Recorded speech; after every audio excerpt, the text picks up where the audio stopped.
Altınkum Emlak'tan herkese merhabalar. Bugün Aydın Didim Altınkum Mahallesi Yeşilkent bölgesindeyiz. Arkamda görmüş olduğunuz 300 metrekare arsa içerisinde 3+1 ayrı mutfaktan oluşan müstakil villamızın sunumunu yapmak için geldik. Denize sadece 1 kilometre mesafede bulunuyoruz. Yeşilkent sitesi civarındayız. Didim'in en elit lokasyonlarından birindeyiz. Fazla vakit kaybetmeden villamızı tanıtmaya hemen başlayalım. Burada otopark girişi ve yaya girişi aynı yerden verilmiş. Hemen burada bir araçlık özel otopark alanımız bulunuyor. Evimizin bir araçlık özel otopark alanı var burada. Dediğim gibi müstakil bir villa gezeceğiz. 300 metrekare arsa kullanım payına sahibiz. Binamızın dış cephesine de hemen bakacak olursak siyah ve beyaz renklerine yer verilmiş. Hemen bu ön cephemizde de alçıpan dekorasyondan güneş kırıcılar yapılmış. Şöyle müstakil bahçemizi gösterelim. Villamızın tamamen müstakil olduğunu gösterelim. Ardından havuz kısmına ve villamızın ana giriş kapısından devam edelim. Burada bir ekilebilir peyzaj alanımız bulunuyor. Güzel bir çam ağacı ekilmiş buraya. Çim çalışmamız yapılmış. Gördüğünüz gibi burada güzel ağaçlar ekilmiş. Bir tane portakal ağacımız da bulunuyor burada. Tamamen ekilebilir peyzaj alanı size ait tam müstakil bir villa geziyoruz. Burada bir kiler alanımız var. Bahçedeki fazla eşyalarınızı koyabileceğiniz. Burada merkezi klima sistemi var villamızda mevcut. Onun çıkışları burada dışarıya verilmiş. Şimdi havuz kısmına ardından da giriş kapısına doğru devam edeceğiz. Hemen burada savaklı sistemden yapılmış müstakil havuzumuz bulunuyor. Havuzun şekli gerçekten çok hoşumuza gitti. Gayet güzel bir çalışma var burada. Seni şöyle tam köşeye almak istiyorum. Hem dış cepheyi de alalım. Havuzu da yanında gösterelim. Dediğim gibi savaklı sistemden yapılmış motor ve denge deposu hemen buraya bırakılmış. Savaklı sistem normalde buralar ızgara konuluyor. Bunda da yapay taşlarla süslemeler yapılmış. Burada gayet güzel bir havuzumuz var. Havuzun içinde kullanılan fayans da çok hoşumuza gitti. Burada da yürüyerek inebileceğiniz, havuza yürüyerek inebileceğiniz basamaklarımız yapılmış. Hemen burada ana giriş kapımızdayız. Burada da çim çalışmamız ve ağaçlar, güzel ağaçlar ekilmiş burada. Bu da devam ediyor. Burada diğer villalarda bazen bahsediyoruz.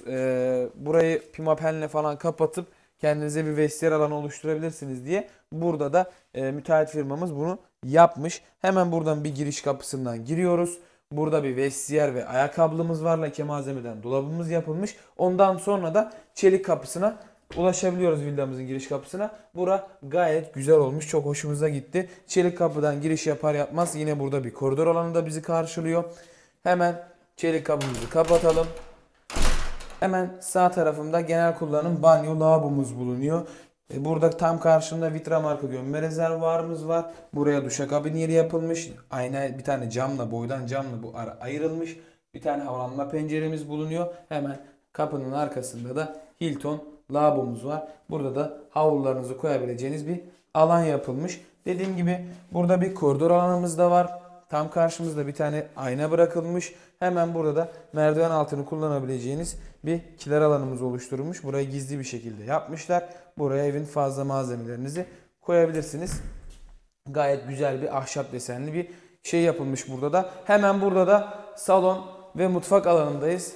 Mutfağımız ayrı mutfak olarak da kullanabilirsiniz. Açık kapısı yok sadece. Burada salon alanındayız. Burada çok güzel bir televizyon ünitesi yeri yapılmış. Arkasında doğal taştan bir desen verilmiş. Burada da ahşap desenlerle mükemmel bir uyum sağlanmış. Hemen burada bir tane şöminemiz de bulunuyor. Aynı zamanda şöminemiz kullanılabilir durumda. Yani şöminemiz yapay şömine değil, tamamen doğal şöminedir. Dediğim gibi burada televizyon ünitesi yerimiz var. İnternet ve uydu çıkışları dışarıya verilmiş. Hemen burada o ön taraftaki veranda alanına çıkış yapabileceğimiz boydan penceremiz bulunuyor. Bütün pencerelerimizin sinekliklere takılmış otomatik panjur sistemine de sahip.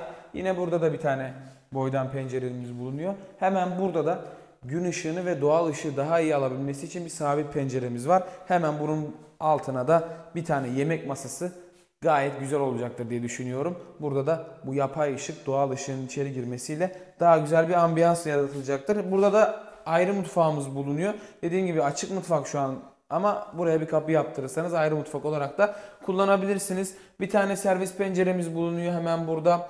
Beyaz renkte granit malzemeden mutfak tezgahımız var. Yine aynı zamanda beyaz renkte lake malzemeden mutfak dolaplarımız yapılmış. Gayet güzel bir işçilik, harika bir yerde fayansımız var. Gayet güzel bir hava katmış, ambiyans katmış buraya. Burada ankastre setimizi koyabileceğimiz bir alanımız var. Bulaşık makinesi yeri buraya düşünülmüş. Mikrodalga, fırın ve buzdolabı yerimiz de buraya bırakılmış. Dediğim gibi 3+1 triplex bir villa gezeceğiz. Üst kata odalarımıza doğru çıkış yapalım. Villanın her detayında bir ahşap detaylar var. Merdivenlerde de bu basamaklarımız ahşapla yapılmış. Gayet güzel gözüküyor. Çok güzel bir ambiyans yaratılmış. Bu ahşap kokusu da içeride insana daha da güzel bir hava katıyor. Dediğim gibi 3+1 bir villa gezeceğiz. Bir tane odamız ebeveyn banyolu. Hemen burada genel kullanım banyo lavabomuzdan başlamak istiyorum. Gerçekten Didim'de gezdiğimiz farklı villalardan bir tanesi bura. Kullanılan bütün malzeme Didim'deki diğer işçiliklere göre farklı. Burada bir duşakabin yeri yapılmış. İçeride gayet geniş bir alanımız var. Havalanma penceremiz bulunuyor. Burada hem oturabileceğimiz hem de yukarıda şampuanlarımızı koyabileceğimiz bir niş yeri yapılmış burada da. Gayet geniş bir alanımız var içeride. Hemen burada Vitra marka gömme rezervuarımız var. Çamaşır makinesini koyabileceğiniz yeriniz burada var. Onun üstünde de havlularınızı koyabileceğiniz bir alanınız var. Hemen burada da gayet güzel tasarlanmış bir Hilton lavabomuz bulunuyor. Hemen tam karşıda ilk odamızdan başlayalım. Burada villamızın ilk yatak odasındayız.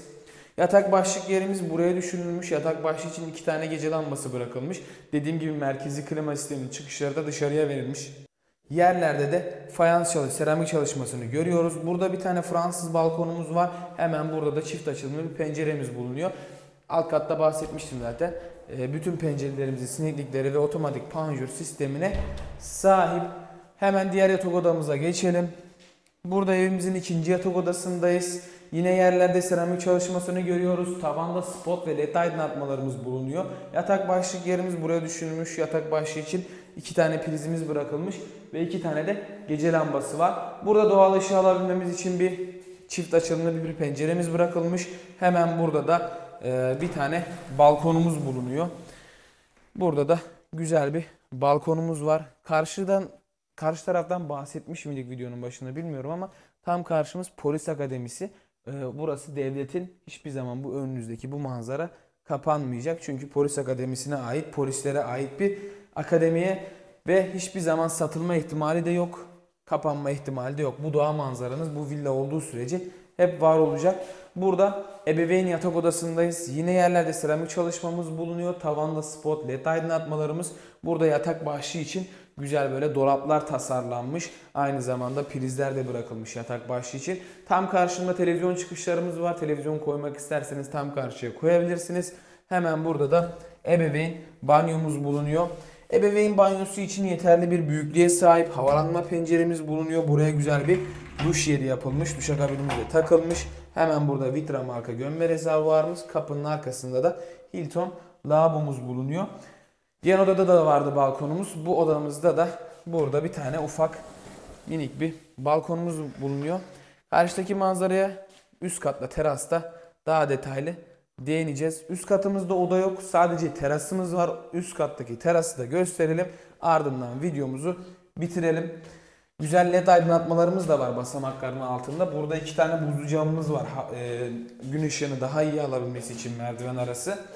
Yine çamaşır makinesini koymak isterseniz çamaşır makinesinin çıkışları ve giderleri burada dışarıya verilmiş. Hemen burada da çok geniş bir terasımız bulunuyor.